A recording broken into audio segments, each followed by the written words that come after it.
Shalom, kembali lagi dalam eksposisi kitab Imamat dan hari ini kita sudah di pasal 2 ayat 3. Imamat pasal 2 ayat 3 saya bacakan untuk kita semua. Korban sajian selebihnya adalah teruntuk bagi Harun dan anak-anaknya, yakni bagian maha kudus dari segala korban api-apian Tuhan. Kita sudah melihat dari ayat 1 dan 2 kemarin, korban sajian atau korban pemberian ucapan syukur ini yang berupa pertama adalah tepung yang terbaik. Ya, kalau kita belajar kemarin latar belakang konteksnya, karena ini mengingat mereka bagaimana hidup di padang gurun yang tidak mungkin bercocok tanam, tidak mungkin mendapat makanan-makanan yang enak, sehingga gandum, tepung itu menjadi makanan yang berharga. Sehingga ini diperingatkan Allah kepada mereka lagi untuk mempersembahkan korban sajian. Haruslah tepung terbaik yang dituangkan minyak dan kemenyan, sehingga ketika Harun dan anak-anaknya sebagai imam membakar itu menjadi korban apian yang menyenangkan Tuhan. Lalu di ayat 3, ini bagian terakhir untuk melihat korban sajian dari tepung. Dikatakan di kalimat awalnya, perhatikan ayat 3, korban sajian selebihnya adalah teruntuk bagi Harun dan anak-anaknya.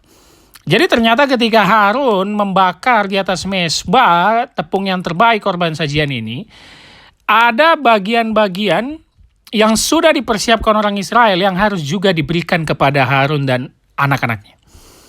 Sebagai imam yang bertugas di kemah suci, mereka tetap diberikan bagian yang menjadi haknya yang diatur oleh Allah.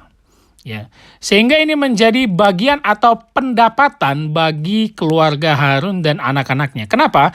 Karena imam atau Lewi itu tidak mendapat tanah yang diberikan kepada suku Israel. Ya, imam atau Lewi tidak mendapatkan tanah karena mereka diberikan tugas khusus atau dikuduskan untuk mengurus segala hal-hal di kemah pertemuan. Ya, mereka adalah pemimpinnya, mereka adalah imamnya, Lewinya ya. Dan kita tahu imam besarnya kalau dikaitkan dengan bait suci di kemah pertemuan itu adalah Musa, dan Harun anak-anaknya mengurus di ruang kudus ya. Yang masuk boleh ke ruang maha kudus itu hanya Musa. Sehingga dikatakan orang Israel menyiapkan korban sajian selebihnya teruntuk bagi Harun dan anak-anaknya. Apa maksudnya di sini Bapak Ibu Saudara? Bahwa suku-suku Israel yang lain yang sudah mendapat tanah dari Allah harus memberikan apa yang mereka punya kepada Lewi atau imam. Karena mereka orang yang dikuduskan Allah untuk mengurusi itu semua, maka orang Israel juga harus memperhatikan mereka. Sehingga mereka juga harus diberikan korban sajian. Sekaligus untuk pendapatan keluarga Harun dan menghidupi anak-anaknya, memberi makan anak-anaknya. Maka dikatakan kalimat terakhirnya di ayat 3, yakni bagian maha kudus dari segala korban api-apian Tuhan.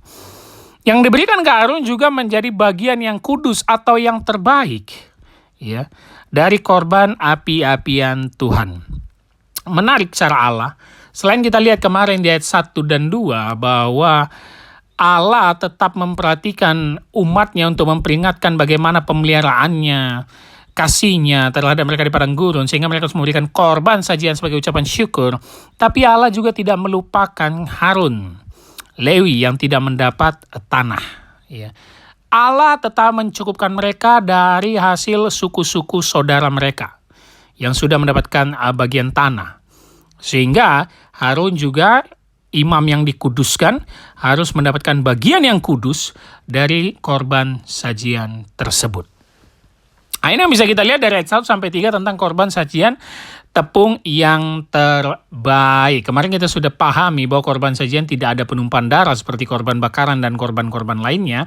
Ini hanya sebagai flashback ucapan syukur mereka terhadap pemeliharaan Allah. Apa aplikasinya untuk kehidupan kita di zaman sekarang, Bapak Saudara? Ini tentulah bahwa umat Tuhan bukan saja memberikan persembahan terbaik kepada gereja Tuhan, bukan saja mengucap syukur kepada Allah, tapi harus tetap juga memperhatikan pendeta yang melayani di gereja Bapak Ibu Saudara masing-masing.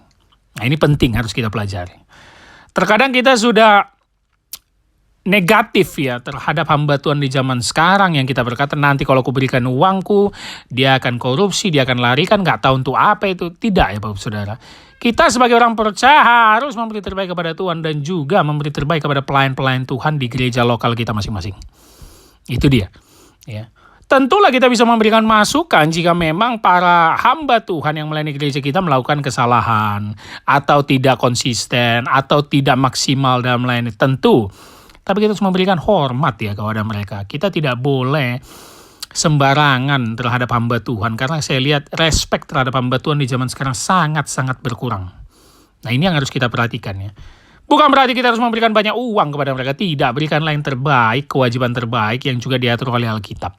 Karena mereka seharusnya hidup dari pelayanan yang ada di jemaat. Saya adalah hamba Tuhan yang tidak setuju hamba Tuhan yang sudah dihabiskan pelayanan penuh tapi masih mencari usaha di luar sana. Ya, saya adalah hamba Tuhan yang tidak setuju. Karena imam atau lewi hanya dikhususkan mengurus skema pertemuan sehingga mereka hidup dari saudara suku-sukunya memberikan persembahan. Nah ini yang harus kita perhatikan. Berikanlah yang terbaik kepada Tuhan, tapi jangan lupa berikanlah yang terbaik kepada hamba Tuhan yang melayani engkau, yang memperhatikan engkau. Kalau memang dia ada salah, tegur dengan baik, berikan masukan sehingga terjadilah persekutuan yang baik di gereja lokal masing-masing. Ini yang bisa kita lihat di Imamat pasal 2 ayat 3. Korban sajian selebihnya adalah teruntuk bagi Harun dan anak-anaknya, yakni bagian maha kudus dari segala korban api-apian Tuhan. Kita akan melanjutkan bentuk korban sajian yang lain di ayat 4, bukan lagi tepung, tetap di dalam eksposisi kitab Imamat, 1 hari 1 ayat.